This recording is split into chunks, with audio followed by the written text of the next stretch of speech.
The amount of body motion clearly seen by the movement of the rear view mirrors. See how the Honda transmits more road shock to the body? That translates to a rougher ride on potholed streets. Out on Gateway International's road course, a series of tight turns demonstrates agility and handling. This is what it looks like from the driver's point of view. Now for the real thing.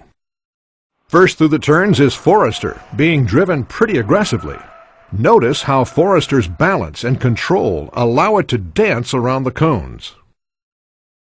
Next is the Honda CR-V. See how it plows into the second curve. Certainly not as precise and controllable as Forester. Next up is B9 Tribeca, a much larger, heavier vehicle, but it still cars through the turns with ease. Compare that to its direct competitor, the Volvo XC90, which appears to have a much more difficult time remaining under control.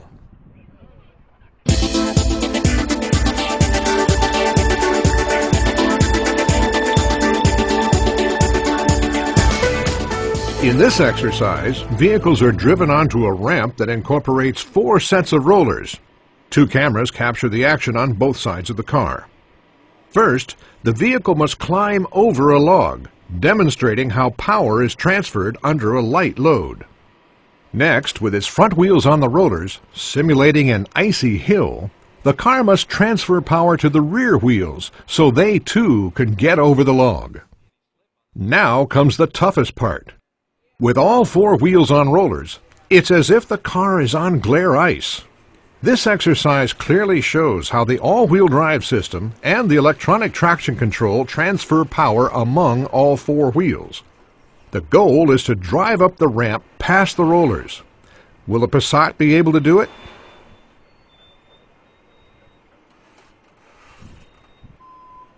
Next up is the 2007 Legacy 2.5 GT Limited, equipped with variable torque distribution all-wheel drive with vehicle dynamics control. Again, with all 4 wheels on rollers, the traction control system must try to eke out some amount of grip in order to climb this simulated icy hill.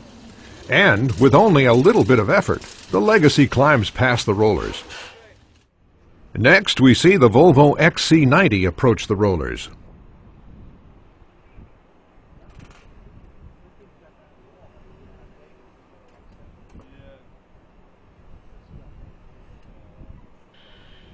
See how the front wheels spin a bit before power is transferred to the rear wheels?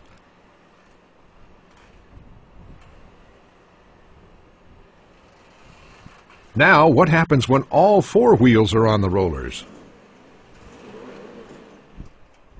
Keep in mind that each one of these professional drivers is trying hard to drive up this ramp.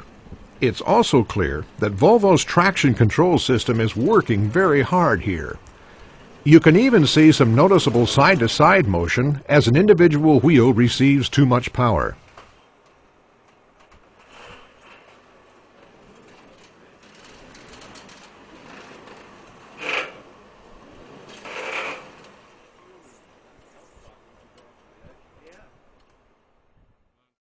Next is our most direct competitor to the Volvo XC90, the Subaru B9 Tribeca. Note how power is transferred front to rear at the beginning of this exercise. And then side to side. And then all 4 wheels as the vehicle dynamics control system searches for traction.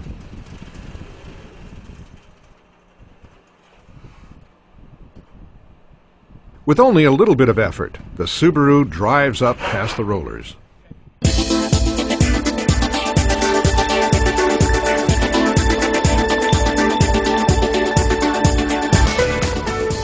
The wet road handling course gives sales consultants a real-world feel for how well the vehicles respond to driver input. Let's compare the Outback and the Volvo XC70. Whoa! Was the driver in control or was the car? Here's an accident avoidance maneuver on a wet road at about 35 miles per hour. First with the Outback, then with the Volvo XC70. Wow, what a difference! Now let's look at the B9 Tribeca compared to the Toyota Highlander. The driver really had to work hard to control that car. Here's another wet road exercise, a dramatic left-right-left maneuver with the B9 Tribeca, again at about 35 miles per hour. And the same maneuver with the Toyota Highlander. Its stability control system is so intrusive, the driver really has a tough time controlling the vehicle. Here's the Volvo XC70 again. Let's see how it fares this time. Again, the Volvo has a very difficult time in the wet. Let's take another look at that run from a different perspective. Who's really in control?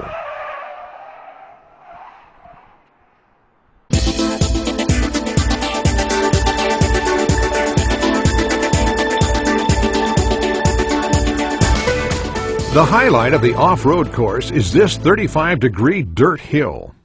No running starts are allowed here, making this exercise even more difficult.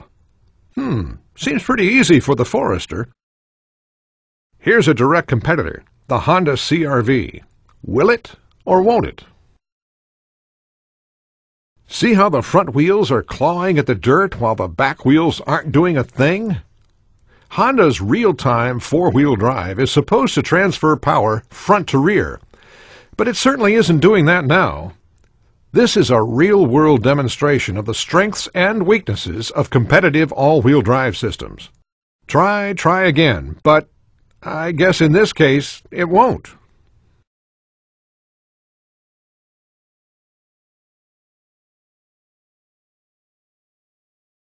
Now we have a side-by-side view of the Outback and the XC70.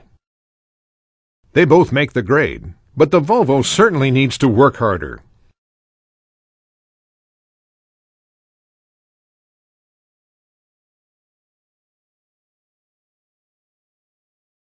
Next up is the B9 Tribeca. Even at a very slow speed, it has no problem climbing up this imposing hill of dirt.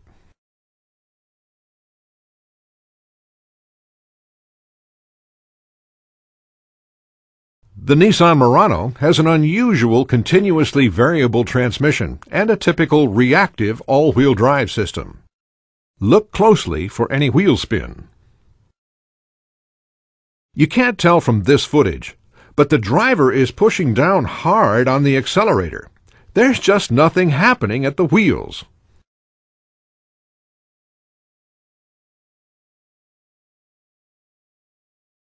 It just seems to stall, a very strange performance.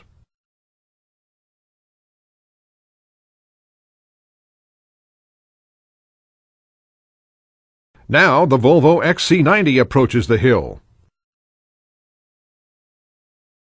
Not enough gas. Try again.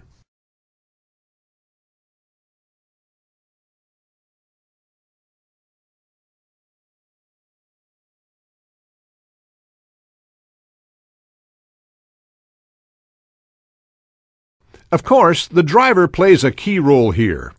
These are Subaru salespeople at the wheel, not professional drivers. Will it or won't it?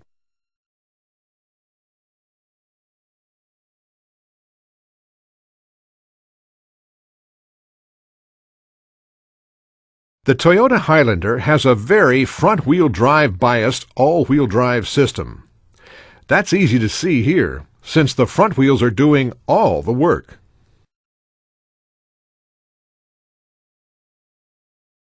Here's another camera angle, and another try at the hill.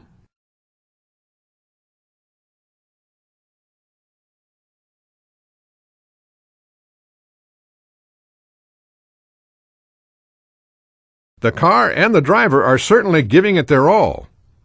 Will it or won't it?